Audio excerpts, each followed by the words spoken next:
It's a special edition of our first NBC video updates. Lenny Vangilder, Ken Trahan, normally standing the other way around, but we switch roles to talk high school football. And Ken, we are down to, we started out with, I think, 99 games a couple of weeks ago, just 30 this week. And in fact, we will decide 6 of the 18 berths this weekend for the record-sized, supersized Superdome Classic coming up a couple of weeks from now. And Division 1, 2, and 3 will decide their finalists. So let's start right there with Division 1. 3 Catholic League teams among the 4 semifinalists in Division 1. The big one Saturday night at Joe Yenny. You'll be able to watch it here on sportsnola.com. St. Augustine, the number 1 seed, taking on the number 5 seed Rummel. And then the other one is a Bird, the 2 seed, making the trip down to take on Holy Cross at Gormley. Yep, 2 good games. And St. Augustine Rummel's a rematch, obviously. 35-21 victory for St. Augustine back in mid-October at the same site at Joe Yenny Stadium, but it was a 7-point game until the last play of the game. So this figures to be competitive. Rummel still has a few injury issues, offensive line and otherwise, but they've got Keith Fulton back, and he makes a huge difference. And Jay Roth's a great coach, so I give them a real chance in this game, though St. Augustine has to be the favorite. Holy Cross and Bird, boy, what a great matchup that is. Bird with their triple option offense. They run it out of spread principles quite a bit under Mike Suggs, and they do a great job. And that's a long-time traditional Louisiana power dating back to the 1920s. And Holy Cross, a long-time traditional Louisiana power. So these are 2 of the oldest institutions in football getting together. Holy Cross got their game back last week at Catholic, played really well, got their kicker back, Reed Gravelet, and they got their defensive lineman, Kevin Durr, back, who's really good on a full-time basis. So that's a really good football game. Should be 2 interesting semifinal games. The winners will meet a week from Thursday, December the 12th, in the feature game. One other note, the ludicrous note of this is that if St. Augustine beats Rummel and Holy Cross wins, then St. Augustine will have had to have beaten Jesuit, Rummel, and Holy Cross to win a state championship for a second time this year. Right. They've already beaten them all the first time. They'll have to go through them all perhaps once more. We move on to Division 2, and we've got the star-studded matchup, if you will, of the weekend. Evangel and John Curtis meeting in the semifinals, 1 against a 4 seed. With everybody trying to get in on Friday night, we were just talking about this before we went on air. Everybody playing at a lot of places maybe they're not used to playing. Evangel and Curtis will play at Hoss Memphis on the West Bank this weekend. Yep, they got in there first and got the facility, and it's live as part of the original Ken Trahan's original Prep Football Report Friday night on WGSO, streamed through Sports NOLA with our scoreboard as well. So you'll have a chance to get both. And, of course, it's the annual matchup, whether it's in the Dome or otherwise. They end up playing each other every year. Curtis has had the upper hand most recently. They figure to have the upper hand in this one. The other matchup in Division 2, University Lab against Parkview Baptist. Battle of Baton Rouge there. One of these teams, obviously, going to head to the Dome. They're going to wait till Saturday to play. They don't want to go head-to-head, if you will, with LSU and Arkansas, it appears. Well, here's another rematch. I mean, University came from behind to beat Parkview Baptist earlier this year. So, again, the rematch. You know they can't like it very much to have to face each other again, but when you only have 17 teams in the class, the odds are pretty good that that's going to happen. Great football game. Parkview Baptist, you can't sleep on them. Defending state champions, Kenny Guillott's a great coach. University has the talent under Coach Mahaffey. I really like them. As we move on to Division 3, Archbishop Hannon 1 step away from the Dome. The 4 seed, they've got the unenviable task of taking on the top seed, though, in Episcopal, but they get the game at home on the North Shore. Ziegler, Froba, really good players. Coach Lambert's done a great job at Hannon, and this is a great story for an emerging school, a growing school that rose from the ashes out of Katrina in St. Bernard Parish to the North Shore to be this good. Episcopal's been underrated all year long. They've been in my top 5 all year when the sports writers didn't even have them in their top 10. All they did was go unbeaten and earn the number 1 seed, and they're a big, strong football team that's well coached. Ask Country Day. Episcopal's going to be tough to beat. The other game in Division 3 will be Calvary against Catholic and New Iberia. And then the Division 4, where they're still in the quarterfinals, along with the rest of the state when we get to the 5 classes.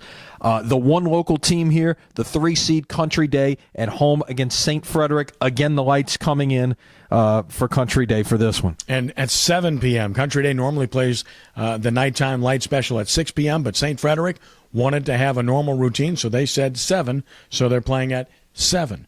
Country Day to the quarters for the first time in 20 years, and they have a great chance to get beyond that to the semis. They've got a really good football team. Keep an eye on Michael Mann, their quarterback, and how healthy he is. And then the rest of the matchups in that class, you got to love Vermilion Catholic. They're really the team to beat, though Ouachita Christian, you can never, ever count them out. Moving on now to the classes. We've made it through the divisions, and we start with Class 5A. The two area teams will have to travel in the quarterfinal round. Destrehan, the 4 seed, heads to the 5 seed Dutchtown. Covington, a surprise winner, as a 14 seed perhaps, although you said that might very well happen in this very spot last week. They head back up towards the Baton Rouge area as well to face Central. Yeah, that's an even type of matchup. It's all about who plays well, but keep in mind that Sid Edwards' Central team went to West Monroe and won. So that's pretty significant. And then, of course, you look at the rest of those matchups. Acadiana Barb's another incredible matchup, and it's another rematch. Acadiana won a thriller earlier this year, and they've got to play them again. Parkway, even though they're terrific, again has to play on the road due to the suspension ruling from last year about playing at home. Destrehan, Dutchtown, another rematch game. Destrehan walloped them on the same site at Geismar earlier this year. And you mentioned Covington Central again. Good game. As we move on to 4A and the craziness of shuffling stadiums in the New Orleans area, if you will, 5 of the 8 teams that are in the 4A quarterfinals are from our metro area. You start with Warren Easton and East Jefferson. They will play on EJ's campus at Joe Yenny Friday night. Plaquemine, Landry Walker. Landry Walker couldn't get Berman Stadium, so they went across the river. They're going to play at Pan American Stadium. Edna Carr had Berman Stadium booked for Friday night. Not so fast. There are light issues there. They ended up at Mus Bertolino in Kenner, of all places, where they will take on Franklinton. So, again, five of these 8 teams from the area, only one of them playing where they would normally play this weekend. If at first you don't succeed, try again. Actually, Carr and Landry Walker ended up with their third choices for stadium. Landry Walker tried Haas Memphis, but John Curtis had already booked it. So they ended up at Pan American on the East Bank. And then Edna Carr tried Joe Brown Stadium, but they had a light issue there too, so that's how they ended up at Bertolino. Warren Easton beat East Jefferson in overtime a year ago in the regular season. Rematch game here. Warren Easton, great receivers. East Jefferson, all around. I like the Warriors in a close game. Landry Walker at home against Plaquemine. I like the Charging Buccaneers wherever they play. And Edna Carr and Franklinton, a rematch of the 2011 state championship game. I like Edna Carr to win this game, even though they're playing in Kenner, a long way from home. Well, I'll tell you what, if it's another potential rematch there in the semifinals, if the seeds hold with Landry Walker and Edna Carr, what a West Bank showdown that could be with the spot on the dome on the line, but we're getting ahead of ourselves by a week there. Moving on to Class 3A, just one area team still alive, and that is the 10-seed A-Meet. They will be at home against the 18-seed North Webster, who pulled off the biggest upset thus far in this bracket. Yeah, they knocked off Caldwell Parish, the number 1 seed last week. They're good. A-Meet is a talented team, and they're athletic, and they're at home, and they're tough to beat at home. Union Parish is really good. I've been talking to you about that. They'll handle Kaplan. Patterson at home against Jennings. That's a good game. I like Patterson's skill. Church Point, Livonia. I like Livonia, the 1 seed there. Moving on to Class 2A, and the highest seed left on the board in any bracket is the 22-seed St. James, who pulled off another upset last week. It'll take a third straight upset to advance. This time they've got to go on the road to face the 3-seed Kinder. Yeah, higher seed numerically, lowest seed in terms of best teams, if you will. And what a story, what a job that Dwayne Jenkins has done in his first year at St. James. What a game to win last week. Tremendous, maybe the game of the night. Oak Grove and Manny, that's a really good matchup between a traditional power and the number 1 seed. Lauraville at home against Welsh. Flip a coin. Vinton at Winfield. Gotta like Winfield in this one as they get one step closer to getting that trophy they wanted by starting this whole split issue. I got a feeling there'll be some, if Winfield gets to the Dome, I got a feeling there will be a few fans for the other team, just saying. As we move on to Class 1A, 2 teams from our area both have to travel in the quarterfinal round. It's the 5-seed Kentwood heading to Basile. The 3-seed West St. John heads to the 11-seed Block. And I like both of them. I like Kentwood and West St. John to win their games. Mangum White Castle's a good matchup. White Castle's very athletic. Mangum's very good. And Haynesville's the best team in the class, pure and simple. We'll see how that plays out. 30 games, 28 of them Friday, 2 of them on Saturday.